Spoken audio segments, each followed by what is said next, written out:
Movie stars is with us this evening, one of the great action heroes, Dolph Lundgren. Dolph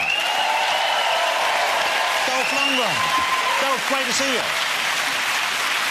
Doesn't appear to age. Let me just say, Dolph, I know people think of you as an action hero, but of course I know you're a very learned man, an educated man. You have a degree in is it chemicals, chemistry, engineering or chemicals, or something like that. Some sort of science.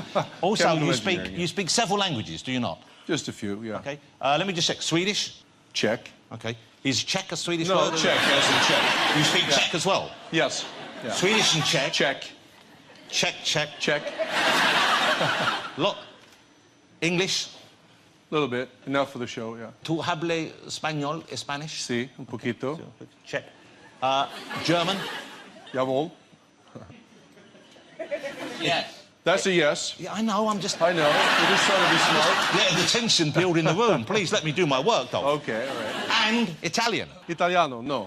You do speak Italiano? Mi Sì, dispiace, non parlo italiano. Mucho italiano. But so that makes you, I think, the most multilingual person in the green room right there. There you go. How come Czech?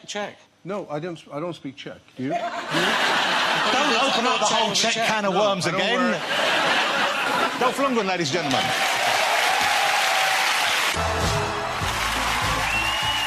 Here he is, will you please welcome Mr. Dolph Lundgren.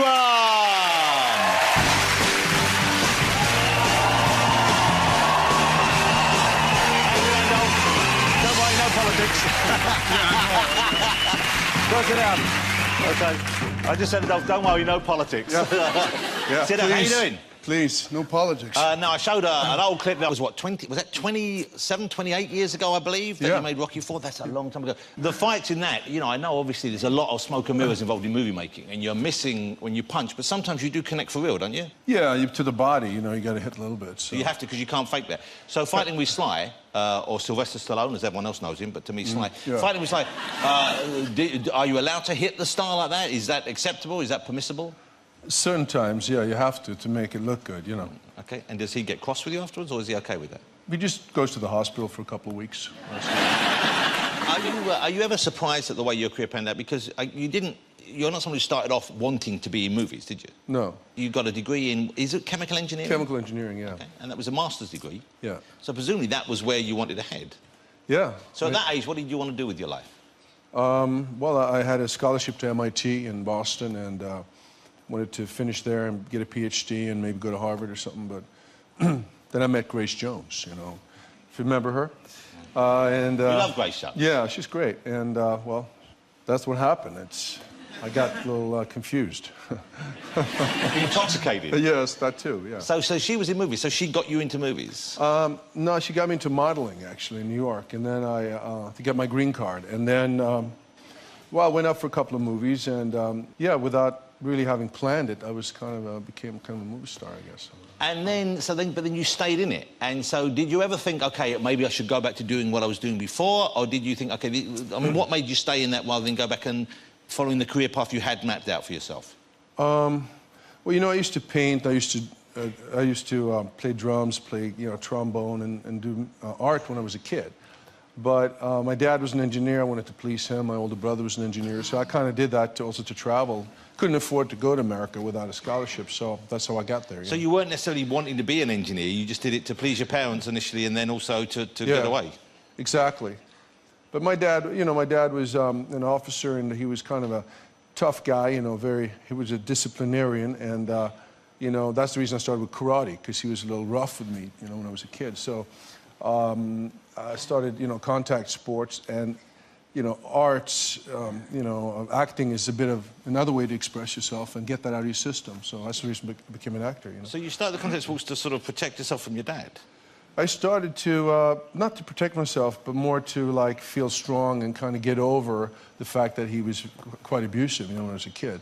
So that's the reason I wanted to feel strong, you know, when you're in your teenage years, you try to become a man, and you try to feel, you know, strong. And did you have a good relationship with your dad at the end, or was it still kind of no, it was better. It was better, but, you know, he didn't really acknowledge what had happened. It was more like, and I couldn't really bring it up. Well, by then you were 6'5" and built like a brick shit house, so exactly. he wouldn't want to talk to you about that anymore. Yeah, it was like, hey, hello, son, great to see you. Remember those great days back in the day? Yeah. Remember, son, how much fun we had? Man. But you felt okay towards him? You kind of forgave him for how he was? Yeah, I felt good. Yeah, I forgave him, and because he had a rough childhood too during the Depression, you know. I mean, the kids used to get beaten up in school and at home all the time, and it's just the way it was. Different world, yeah. Was he proud of you, though? Was he excited? Did it matter to you whether he was proud of you or not? Yeah, it did matter. He was proud, and he was, you know, very proud when I won my karate tournaments, and, you know, he was proud of me becoming an actor, and, you know, I just couldn't bring that up, but it's life, and without him, I probably wouldn't be sitting there anyway. Yeah. So in one way, it's a blessing in disguise. And you got to move on. If you carry that with you, then it spoils your life. For sure. You know what I was excited to see was because action heroes from the 80s, we kind of haven't made a new breed. I mean, there are some new guys. There's Jason Statham, a couple other guys. Some guys have come over from the Hong Kong movies, like Jet Li. But they're really, that's a sort of a dying breed. And I was thrilled when I saw you reuniting with Sly. Arnie was there as well, Bruce Willis, in The Expendables. That must have been a great call. Did you know that would be a hit? Did you think that people would go for that? No, I don't think anybody knew. I mean, it was a good idea Sly came up with, but last time they did that was like The Dirty Dozen or something back like 40 years ago. Yeah. Jarvis, are you a fan of action movies? Of course. Don't smile when you say it, but you are. But you're probably. Please don't take me wrong. I imagine you're probably the least fit of all of us here this evening. That's nice, isn't it? Based on what? Yeah. Well, based on look at him, you know. He's lean. lean. No, he's lean. He's probably wiry. He's wiry. Yeah, he's built like a triathlon runner. They're all that shape. If you had to get us fit, could you get us fit, Dolph? Do you train people? I guess. No, I just train me and my fiance, you know. Oh, hello. Yeah. Sorry about that. Did you train Sly? Did you train Stallone? No, we trained together for the Rocky picture, and a little bit for Expendables as well, yeah. When you train together with Stallone, does he put the Rocky music on ever? He did the first time, you know. OK. Yeah. Dolph has got a new movie out. Now, I like the Universal Soldiers movie. This was the first one I saw. It was you and Jean-Claude Van Damme. And I saw the first one, and at the end of the first one, the character you played dies. Yeah. So then I go to see the second one. Nobody saw the second one. But... Well, I saw it on DVD. Okay. Right. OK. I wasn't in that, you see. OK. Okay. Then they bring out the third one. Yeah. And even though you're dead, you're back. Now, I had a few bills to pay, you know.